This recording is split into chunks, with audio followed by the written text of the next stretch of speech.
CI Kanakarao, ఈయన కూడా దళితుడే. CI Kanakarao తల పగలగొట్టి నిరోధించే కార్యక్రమంలో సిఐ కనకారావు తల కూడా ఇదే అల్లరి మూకలు పట్టాభి నేతృత్వంలో ఇదే అల్లరి మూకలు తల కూడా పగలగొట్టారు. ఇలాంటి ఉద్రిక్తతల మధ్య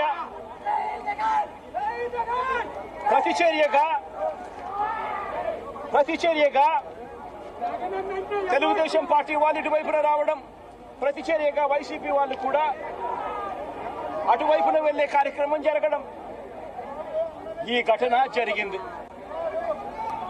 రెండు వైపులా ఆ రోజు పోలీసులు కేసు పెట్టారు.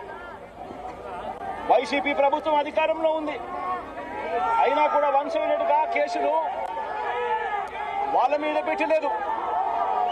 రెండు వైపులా కేసులు పెట్టారు, రెండు వైపులా ఉన్న వాళ్ళ మీద కేసులు పెట్టారు.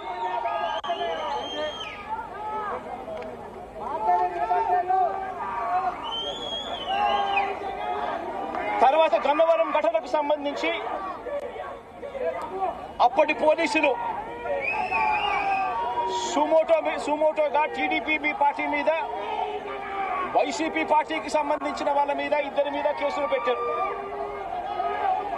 ఇదే సమయంలో టీడీపీ వాళ్ళు 3 కంప్లైంట్స్ కూడా ఇచ్చారు, అవి కూడా తీసుకోవడం జరిగింది.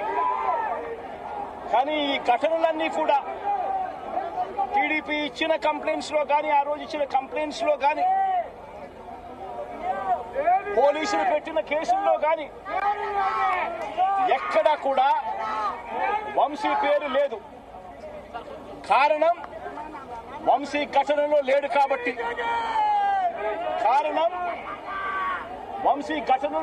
కాబట్టి, ఘటనా స్థలంలో తాను లేడు కాబట్టి వంశీ పేరు ఎక్కడ ఎవరు కూడా చెప్పలేదు. తెలుగుదేశం పార్టీ ఇచ్చిన కంప్లైంట్స్ లో కానీ, పోలీసులు పెట్టిన కేసుల్లో కానీ ఫిబ్రవరి 22వ తారీఖున, అంటే ఫిబ్రవరి 20వ తారీఖున ఇది జరిగింది. ఇది జరిగిన 2 రోజుల తర్వాత గన్నవరం టీడీపీ ఆఫీస్ ఆపరేటర్గా, డేటా ఎంట్రీ ఆపరేటర్గా పనిచేస్తా ఉన్న సత్యవర్ధన్ అనే ఈ దళిత యువకుడిని మంగళగిరిలోని టీడీపీ ఆఫీసుకు చంద్రబాబు నాయుడు గారు మనుషులను పిలిపించుకుని ఈ సత్యవర్ధన్ అనే వ్యక్తి ద్వారా మరో కంప్లైంట్ కూడా ఇప్పించారు. తెల్లటి కాగితం మీద ఆయనతో సంతకం తీసుకుని మరో కంప్లైంట్ కూడా ఇప్పించారు.